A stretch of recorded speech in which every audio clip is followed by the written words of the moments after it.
या लोकांना समजून सांगा, पाणी स्वच्छ द्या, झाडं भरपूर लावा, फळाचे लावा, फळाचे सीताफळ, पेरू, आंबा, नारळ, चिकू रस्त्याने. मी लोकांना सांगतो फळाची झाडे लावा. लोक मला सांगते रस्त्याला जर फळाचे झाडे लावले तर लेकरं ठेवायचे नाही. अरे लेकरासाठी लावा म्हणतो मी, लेकरांनी खाल्ले पाहिजे म्हणून लावा. पण लेकराने खाऊ नये म्हणून फळाची झाडं लायची नाही. लोक लय आरामी झाले. मी एका गावात बोललो होतो, इतका तुम्हाला लेकराचा राग आहे मग तो कुटाणा तो व्याप केलाच कशाला, त्या भानगडीत गेले कशाला, बिगर लग्नाचं राहायचं ना. आपल्या लेकराने फळं तोडून खाल्ले, आनंद व्हायला पाहिजे आपल्याला. म्हणून फळाचे झाडाशिवाय पाऊस पड. राम वनवासात गेला होता म्हणते 14 वर्ष, काय खाल्लं? फळ. आणि आम्हाला 14 महिने फळ भेटत नाही खायला. कसं व्हायचं? आणि का भेटत नाही? आम्ही लावत नाही. म्हणून लावा. झाडाशिवाय माणूस जगू शकत नाही. हे ऑक्सिजन झाडातून मिळतो. एका माणसाला जगायला 4 झाडं लागते. मुंबईत हजारो लोक मेले कोरोनाला. हे साहेब नीट ध्यान करा, मुंबईमध्ये हजारो लोक मेले कोरोनाला. इथे मेले का हजारांना? इथे काय नाही मेले? तिथे त्या मानाने माणसं कमी, झाडं जास्त आहे. म्हणून झाडावर प्रेम करा, झाडं जगवा, झाडं टिकवा. नाही तर मुंबई सारखं आपलं बी होईल. एका दिवसात एवढे मरते सगळे. ऑक्सिजन नाही मिळालं काय करायचं? फोनची रेंज जाते का? कशी रेंज जाईल आपली? म्हणून झाडं लावा. मुलांना शिकवा. शिक्षणाशिवाय पर्याय नाही. शिक्षणाचे महत्व सर सांगते. पोरीला शाळेत पाठवा, पोरीला शिकू द्या. हे सावित्रीबाईनं आपल्यासाठी शेण खाल्लं पण शाळा उघडल्या. सावित्रीबाई नसते ती एक काही महिला एवढी खटून मटून आली नसती इथं. तिकडेच बसली असती कोपऱ्यात.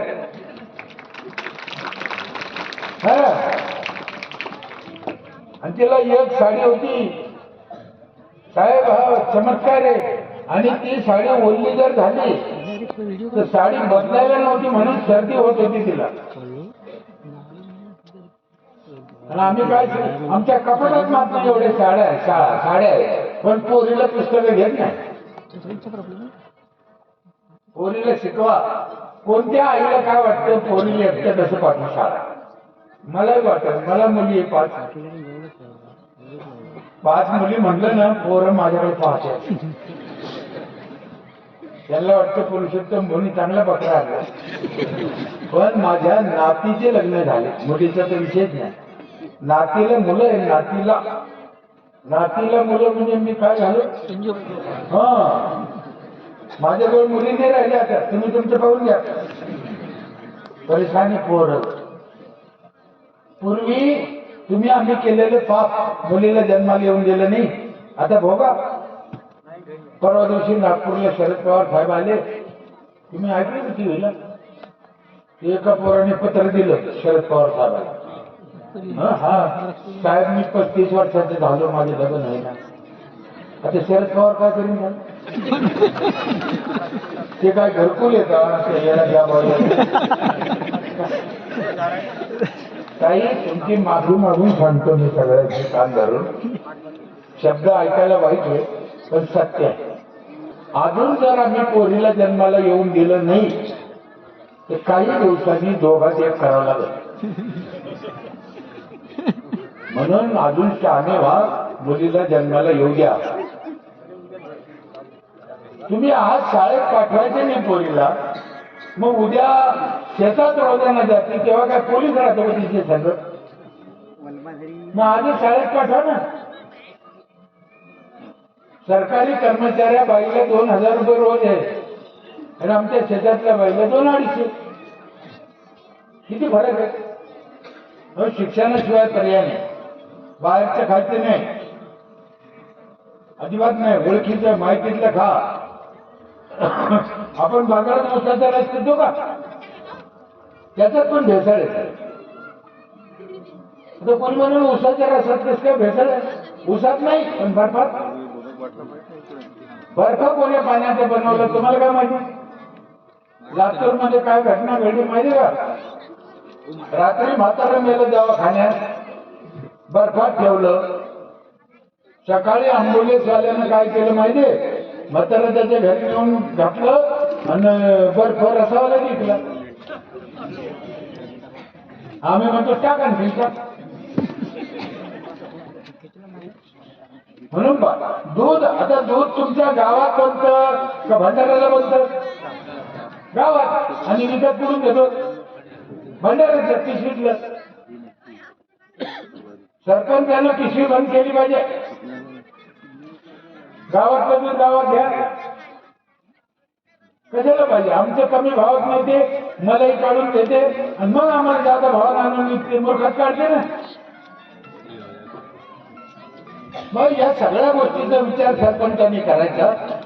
पण हे करताना सरपंचाला त्रास होतो, खटखटी होतो. साहेबांनी सांगितलं अतिक्रमण काढताना चुलत्याला भावाला राग आला. आम्ही एक अतिक्रमण काढलं होतं स्मशानभूमीचं. 15 वर्ष झाले माझे चुलता मला बोलत नाही. मला लग्नाच्या चिठ्ठीत बी माझे नाव टाकत नाही. सक्का चुलता. गावात खेड्यातलं राजकारण असंच असतं. लोकांना राग येतो. ही गोष्ट खरी आहे, पण चांगलं करायचं ना. अंत्यविधी जाळायला जागा नव्हती, मग काय करायचं? आणि आम्ही त्यांची जागा नाही घेतली. जी सरकारी जागा आहे ती घेतली. तिच्या ग्राहकाचा काय संबंध आहे? स्वच्छतेच्या बाबतीत तर आम्ही लय माग आहे. पोरांचे नख काढले पाहिजे. नख काढायचं पण जीवरच आमच्या. मास्तरीन काही काढली नाही. मास्तरीन नख काढायला गावात एकही माणूस संडासला बाहेर गेला नाही पाहिजे. पुराव बच्चे, तुमच्या इथले किती लोक जात असेल बाहेर अंदाजे? रस्त्यावर किती लोक जाते? 10-15? अजिबात नाही. बरं आहे, चांगली गोष्ट आहे. संडासवर तर खरं आता बोलू नये, म्हणजे लाज वाटते. आता काय संडासवर बोलायची दिवस आहे का? 400 वर्षापूर्वी इसवी सन 1600 मध्ये छत्रपती शिवाजी महाराज महाजिजाऊकडे शौचालय होतं. रायगडावर पुरावा आहे सर. 400 वर्षापूर्वी आम्ही 12,000 घेऊन बाहेर जातो. एक माशी बसली ना बाहेरच्या संडासवर, साहेब ते 36,000 तू घेऊन येते. 36,000. 6 पाय राहते तिला. किती? एका पायाला 6,000 चिटके दे. विज्ञान सांगत. पोरावर ध्यान करा. माशी संडासवर बसली, उठून आली, भर भाकरीवर बसले. आपण भाकर खातो, फेकून देतो. व्हिडिओ खातो, सभापती खातो, सरपंच खातो, ग्रामसेवक. कारण आम्हाला कळलं नाही. अज्ञान. मी पण खातो. पण मला एक सांगा, समजा आपण आपल्या स्वतःच्या संडासमध्ये काही नीट लक्ष द्या. असं सुईचं टोक, हे पेनाचं टोक आपल्या स्वतःच्या संडासमध्ये टोक बुडवलं. फक्त एक टोक बुडवायचं आणि ते भाकरी लावायचं, खायचं. कोणी खाईल? नाही खायचं. मग या टोकाला जादा लागलं तर 6 पायाला जादा लागलं, मग जादा खायचं. आम्हाला कळलं नाही. आणि इथे गडबड झाली. सरपंच साहेब, हे सुईचे याने टोकानं लावलं ना, ते आपलं होतं, आपण खात नाही. आता ते माशीनं आणलं, कोणाचं आणलं? भाजपचं आहे का राष्ट्रवादीचं आहे का शिवसेनेचं, काय माहिती आहे का कोणाचं आहे? कोणीही कोणाचं खातं. मग आता तुम्हाला दुसऱ्याचे खायचं नसेल तर गावातला एक बी माणूस बाहेर गेला नाही. कधी कधी काय होतं, शौचालय असून देखील लहान पोराला बाहेर बसवते. हो, सुट्टीचे आधीचे कंते संस्कार. मग मला सांगा, मोठ्या माणसाच्या आणि लहान माणसाच्या याच्यात काही फरक आहे का? मोठ्या माणसाच्या ज्या पिढी असते आणि लहान लेकराची काय पेढे बनते का? 4 पर्यंत मी चुकीचं आहे ना? 4 पर्यंत मी पोहोचतो. स्वच्छतेच्या बाबतीत महिला मंडळ तुम्हाला अजून एक गोष्ट सांगतो. सरपंचाने आपण जेवणाच्या आधी हात धुतो है ना, आणि पुसतो कशाला? रुमाला जुन्या. हे बरोबर आहे का? अहो हॉटेलमध्ये तर एकच रुमाल सगळ्यांनी पुसा, घरातली तसेच एकच टावेल सगळ्यांनी पुसा, तोच टावेल घाम पुसायला, तोच टावेल असं पुसायला, तोच टावेल जेवणाच्या आधी हात पुसायला. कसं का?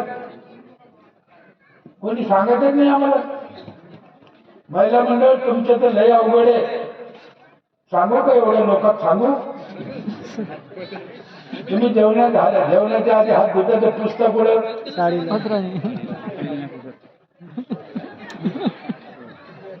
हे काय हात पुसायची जागा हे पदर? हे पण सरपंचाने लोकांना शिकायचं. आणि हे बारकाईच्या गोष्टी शिकायसाठी ग्रामसेवक म्हणून तर महिलाला आरक्षण दिलं की काही महिला शिकीन काही पुरुष शिकीन. जे उगत नाही दिलं आरक्षण नुसतं चट्टामट्टा करून हापूस द्यायला. गावातला माझा हुशार करायसाठी महिलाला आरक्षण दिलं. आम्ही ते करत नाही. आमच्या गुरुजींना या क्षेत्रातल्या स्वच्छतेच्या बाबतीतली आणखीन एक गोष्ट सांगितली. सांगू का? लय कडक आहे. त्यांनी काय सांगितलं, कोणत्याच बोटात अंगठी घालायची नाही. मी म्हटलं का घालायची नाही? सोनं आणि चांगली गोष्ट नाही म्हणे, अंगठीतले घाण होत ते. म्हटलं ठीक आहे नाही घालायचं. ते म्हणे लयच हाऊस असेल तुम्हाला, लयच पैशावाले असेल तुम्ही, लयच अंगठी घालायचं शौक असेल तर डाव्या हातात घालू नका म्हणे, निदान उजव्या हातात घाला. काही लक्षात आलं की नाही? तुम्ही अंगठी काढून पहा, तुम्ही काळी भंगार आपण भान घेतला. हे काय? हे बघा काय, या गोष्टी कधी ना कधी समाजाला सांगणे कोणा ना कोणा. सांगितलं नाही तर माहित कसं होईल? याच्यासाठी ग्रामगीता वाचायची.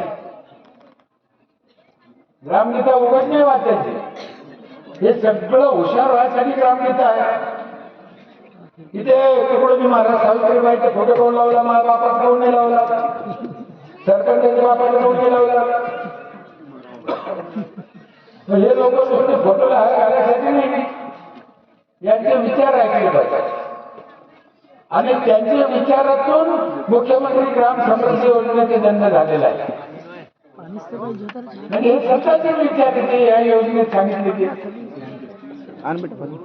फक्त एक गोष्ट आहे, सरपंचाने हे काम करताना थोडं डोक्याने काम केलं पाहिजे. साम दाम भट लोक तसं ऐकत नाही. लोक लेखत नसेल, सरळ सांगितलं ना लोक ऐकत नाही. वाकडं सांगायचे वाकडं. आम्ही काय केलं काही ठिकाणी, तुम्ही नीट ऐका, ध्यान देऊ. बाकीचे सरपंच आहे, सरपंचांना लोकाला सरळ सांगायचं नाही, लोकाला नाईलाज करायचं. सरळ सांगितलं का लई शहाणा झाला का? आमच्या जगात कधी घालीत नव्हतं, आम्ही तर निवडून दिलं, आम्हाला शिकवून राहील असं उलट होतं. म्हणून सांगत नाही बसायचं. काय करायचं? आम्ही काय केलं, 5-6 गोष्टी सांगतो तुम्हाला. कचरा लोक पुढे टाकते, प्लास्टिक वेगळं देत नाही. मग आम्ही 2 बकेट दिले घरी. त्या बाईला सांगितलं कचरा तो घरी, आमचे ट्रॅक्टर जातं, आमचा माणूस जातो कचरा घेऊन येतो.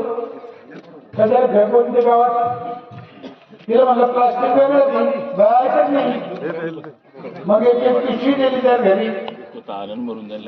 तिला म्हणलं प्लास्टिक एक पिशवी ठेवायचं, तरी ऐकत नाही. मग आता 3 वर्षांनी आम्ही काय केलं साहेब, जी बाई प्लास्टिक बाजूला ठेवील पिशवी, तिच्याकडून 15 रुपये किलो विकत घेतो ते प्लास्टिक. एक तुकडा फेकीत नाही आता. महिला एवढ्या हुशार झाल्या, तिथे तिथे तर होतीच, शेजारी गावाला गेले तिथे पण उचलून ठेवली. मी काय म्हणलं, सरळ सांगायचं नाही, याला वाकडं. इथं बसल्या महिला लग्नाची नोंदच करीत नाही. इतका मोठा विषय येतो लग्नाच्या नोंदीचा, का करत नाही मला कळत नाही. 50 रुपयाचा तांब्या घेते, त्याच्यावर नाव टाकीत नाही, आणि एवढा मोठा नवरा केला त्याचं नाव टाकीत नाही. का कर, लग्नाची नोंद केलीच पाहिजे. बाहेर करीत नाही. मग आम्ही काय केलं, जन्माची नोंद घ्यायची बंद केली. एका बाईला अडवलं, तिला म्हणलं, बाई लग्नाचं सर्टिफिकेट असेल तर जन्माचं लिहू, नाही लिहित नाही. ती म्हणजे काहून, म्हणलं तू सांग कोण होते. तिला राग आला, मला शिवाय दिलेलं आहे. पण सगळ्या लोकांना माहित झालं लग्नाची नोंद नसेल तर पोराची नोंद घेत नाही. आता लगे हळद लावून येते, लग्न लावत नोंद. माणूस मेल्याची नोंद करीत नाही.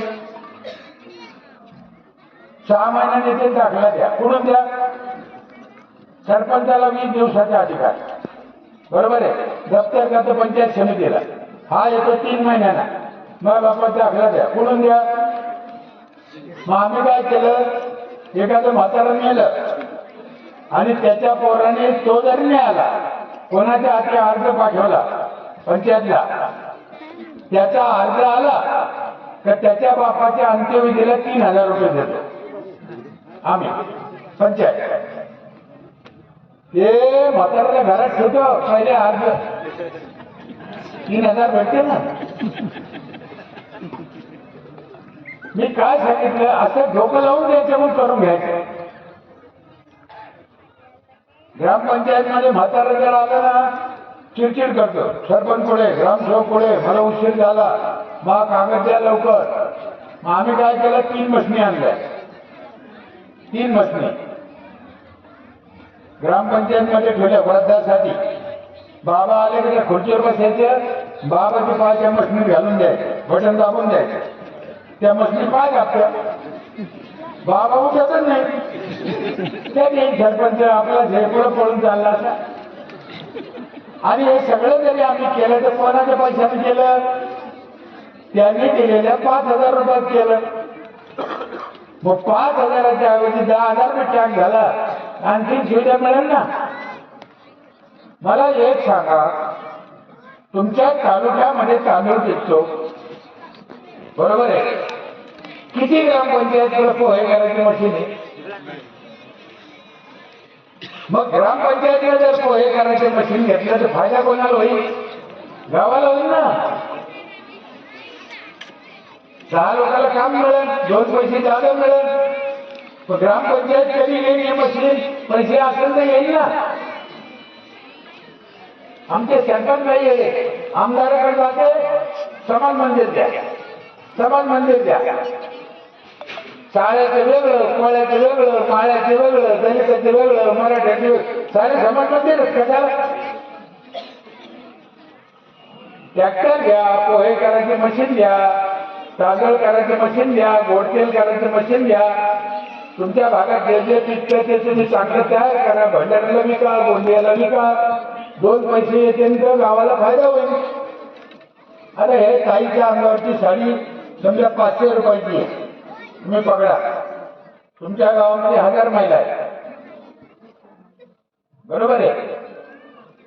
सगळ्या महिलांना एक एक साडी जर दिली ना पंचायतना, 500 रुपयाची साडी 250 रुपयाला भेटेल काय. बरं, एक साडी तिला घ्यायची वर्षातून, मी तर म्हणतो 250 रुपये नका घेऊ देऊ, तशीच द्या तिला.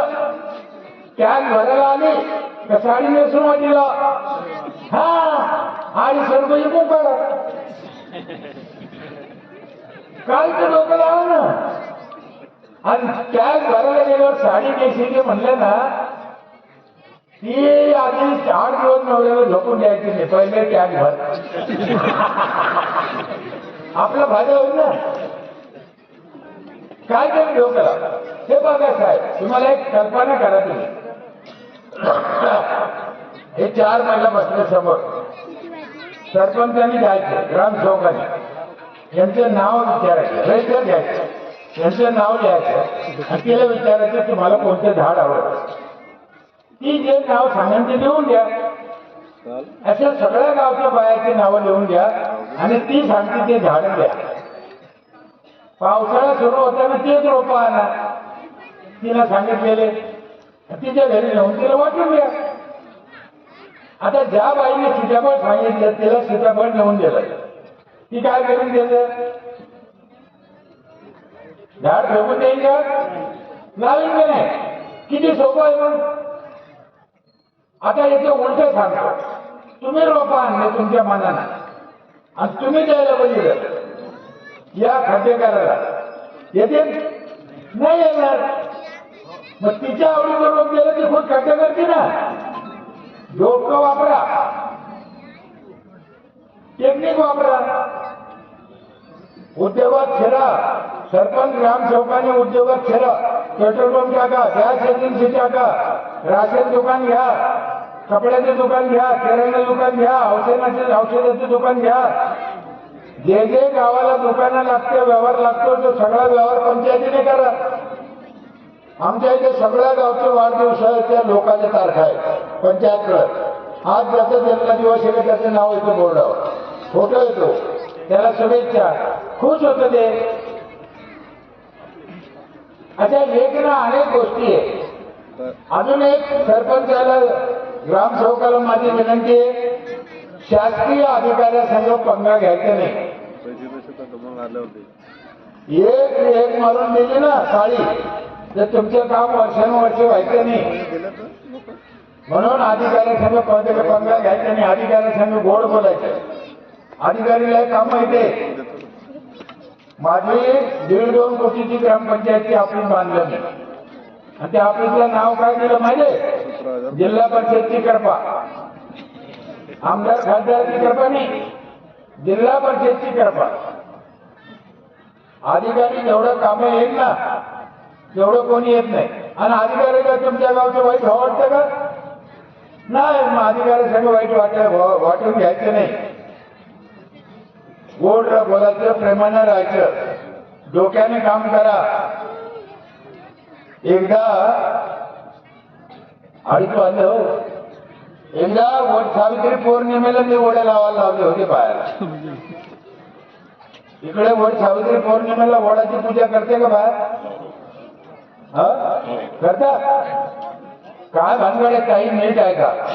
ते सावित्री आहे का सत्यवान सावित्री, काय झालं होतं त्या कोरोनात, सत्यवानला कोरोना झाला होता. कधी सत्यवानला कोरोना झाला, सावित्री हुशार होती, तिनं त्याला ओढीत वडा खाली आणला. वड ऑक्सिजन देतो भरपूर, मग तो जगला. मग आमच्या बाळाला काय वाटलं, वडा खाली नेलं तर जगतो, वड ऑक्सिजन देतो म्हणून जगतो. त्यांनी तेव्हापासून वडाला फेरे मारून दोरे बांधून पण वड लावला नाही. मग आम्ही काय केलं, एका वड सावित्री पौर्णिमेला ग्रामसेवकाला म्हणलं आपल्याला बायाला वडाचे रोप द्यायचे. तो म्हणजे बाई ओढ लाईन पुढं लई जागा लागत. म्हणलं तुला काय घेणं, आपण तिच्या घरी जाऊ, भेट देऊ, ती कुठे लावू. पण म्हणे बाया लावायचे नाही म्हणे. मी म्हणलं आपण भेट ते देऊ. नर्सरीतून रोपं आणले, काही सत्य घडना आहे. आजची काहीतरी रोपं मिळाले. माझ्याकडे लाऊडस्पीकर देऊन द्यायला 18 लाऊडस्पीकर माझ्या गावात, 18 सगळ्या गावात ऐकू जातं. माझ्या गावात 27 ठिकाणी बेसिन आहे, बेसिन हात धुवायला. रस्त्याला आपण काय म्हणतो, इथं थुकू नका, इथं झोकू नका, पुढे झोका. आम्ही तसं नाही केलं. 27 ठिकाणी बेसिन बसवले, पाणी गेला आणि प्रत्येक बेसिनवर लिहिलं इथं झोका. झोका कुठं ते सांगा ना, इथं झोकू नका, मग पुढे झोका. इथे लग्न करू नका, पुढे करा. इथे कचरा टाकू नका, पुढे टाका. इथे पार्किंग करू नका, पुढे करा. चुकीची पद्धत नाही, कुठं करायचं ते सांगा. म्हणजे वडाचे रोप आणले आम्ही, शिपायाला दौंडी लिहून दिली आणि त्याने लाऊडस्पीकर मध्ये सांगितली सकाळी, नीट ऐका, 18 लाऊडस्पीकर येतात, घरी ऐकू जातं. दौंडीत काय सांगितलं, महिला मंडळ नीट ऐका, वडाची पूजा करणं वड सावित्रीला लई पुण्याचं काम आहे. काय सांगितलं, वड सावित्री पौर्णिमेला वडाची पूजा करणं लय पुण्याचं काम आहे, पण आपले आपले वड पूजा, दुसऱ्याचे वड पूजू नका, असं दौंडीत सांगितलं. माझ्याला जर असं झालं, पळत आले, आमचं वड द्या, आमचं वड द्या, आमचं वड द्या. 5 मिनिटात वडे गेले. काही महिला हुशार होत्या, ते मला म्हणे भास्कर तू वडे दिले, पण आम्ही लावा पुढे, लावायची अडचण आहे ना. तुम्ही उगा आपल्या लाडक्या बहिणी म्हणून तुम्हाला सांगतो, घरची पोटातली गोष्ट, वड कुंडीत लावायचा. कुठं? जमिनीत नाही लावायचा, कुंडीत, आणि वट्यावर ठेवायचा. झालं, किती सोपं आहे. मग या वर्षी सगळं बहिणीने वड लावा, आणि वट्यावर जर वड लावला ना ताई, सरपंच ताई, तुम्हाला एक पोटातली गोष्ट सांगू, अंतकरणातली, लय फायदा होतो. काय फायदा होतो माहिती आहे? वट्यावर जर वड लावला तर आपला वड आपल्या डोळ्यापुढे राहतो.